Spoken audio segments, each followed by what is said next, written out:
नहीं थी कि उसका पति आधा सांप और आधा इंसान होगा। वो आराम से बिस्तर पर लेटा हुआ है और अपनी नई दुल्हन को देख रहा है। जिया का मुंह खुला का खुला रह गया। वो पागलों की तरह भाग गई, लेकिन जैसे ही वो बाहर गई उसकी सासू माँ ने उसे रोक लिया। वो उसे जाने देने के लिए भीख मांगने लगी, लेकिन उसकी सास उसे जाने नहीं दे रही है। उसने कहा कि उसे खरीदा गया है। सास और ससुर ने मिलकर उसे उस कमरे में वापस धकेल दिया और वहाँ का दरवाजा भी बंद कर दिया। जिया हताश हो गई है और वो रो रो कर सो गई। इस समय एक सांप दानव फिर से बाहर निकल आया। वो अपनी पूंछ से जिया को सहला रहा है। जागने के बाद जिया चीखती चिल्लाती रही। जिया की चीख सुनकर सर्प दानव और अधिक उत्साहित हो गया। सांप दानव वही खड़ा रहा और उसे देखता रहा है। जिया ने सांप दानव को चूहे दानी से मारा। अनजाने में वो एक छोटे कमरे में घुस गई।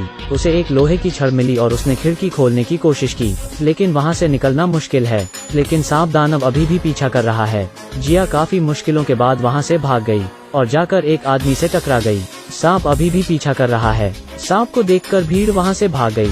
बस 2 गांव वाले उससे लड़ने की कोशिश करते हैं, लेकिन सांप दानव ने उसे वहीं मार डाला। सांप दानव को भगाने के लिए गांव वाले ने एक मशाल उठाई। अगली सुबह जिया अचानक से ही डर गई। वो थोड़ी सी बात में बस डर गई थी। दूसरी तरफ उसकी सास एक डब्बा लेकर सांप दानव के पास गई। उसने उसके टूटे हुए दिल को दिलासा दिया, लेकिन सांप दानव 40 साल से अकेला है। वो गुस्सा हो जाता है, तभी डब्बे में से एक चूहा बाहर आता है। वो उस छोटे चूहे को उठा लिया। ठीक उसी समय जिया के सास और ससुर बात कर रहे हैं कि वो लोग एक नई दुल्हन खरीद लाएंगे, लेकिन तभी किसी ने दरवाजा खटखटाया। उन्होंने दरवाजा खोला और देखा कि बाहर जिया खड़ी है। वो दोनों ये देखकर दंग रह गए। उसने कहा कि वो फिर से नहीं भागेगी। वो देर रात दूध का बर्तन लेकर जा रही है। उसने चुपचाप से उसमें एक द्रव्य मिलाया। उसने दूध को सांप के बिल के पास रख दिया। सर्प दानव बाहर आया और जल्द ही सारा दूध पी लिया। उसने पीछे मुड़कर जिया को देखा। वो जब गुस्से से जिया की तरफ आगे बढ़ता है, अचानक उसके शरीर से एक चमकदार रोशनी बाहर आती है। वो कुछ ही समय में गिर जाता है। जिया मुस्कुराई और दरवाजा खोला। वो काफी खुश लग रही है। जल्द ही एक सुंदर आदमी ने दरवाजा खोला। जिया को पहली नजर में उससे प्यार हो गया। वो उसकी छाती को सहलाते हुए उससे बात करने लगी। वो कहती है कि वो उसका प्यारा दूल्हा है। दरअसल गांव के मुखिया ने जिया को एक रहस्यमयी बोतल दी है। उसने बताया कि वो एक इंसान ही है। उसने जिया को सारी सच्चाई बताई। एक बार एक सर्प दानव था जो चाहता था लोग उसे हमेशा प्यार करें।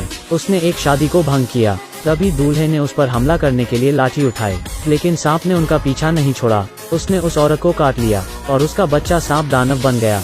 गांव के मुखिया ने जिया को बताया कि सांप दानव के श्राप हटने के बाद खूब सारा धन मिलेगा। अगले दिन जिया अपने ससुराल में रहती है।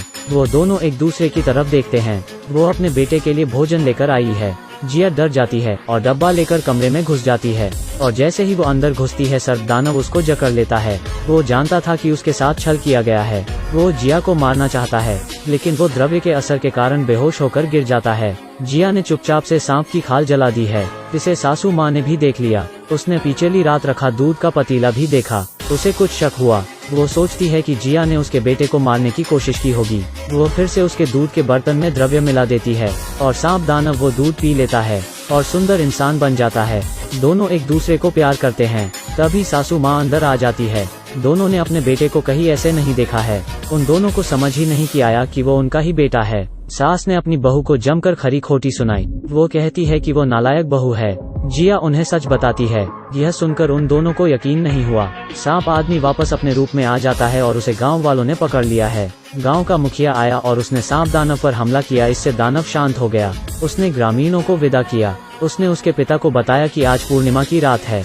उसके पास एक उपाय है जिससे वो सर्प दानव को श्राप से पूरी तरह छुटकारा दिला सकता है। परिवार रात तक इंतजार करता है। जल्द ही चंद्रमा पूर्ण होने वाला है। उन्होंने नाक को नीचे रख दिया। मुखिया ने उसे एक रहस्यमय द्रव्य खिलाया। मंत्र की ध्वनि के साथ सर्प दानव जाग जाता है, लेकिन सर्प दानव जो अभी अभी उठा गुस्से की स्थिति में है, वो काफी भूखा है। उसे शांत नहीं कर सकते। सर्प दानव के शरीर में से अजीब सी रोशनी बाहर आती है। उसने जिया को काट लिया। सर्प दानव जमीन पर गिर गया और जिया बेहोश हो गई। उसके पति को श्राप से छुटकारा मिला, लेकिन सांप के काटने के वजह से जिया अब सांप दानव बन चुकी है।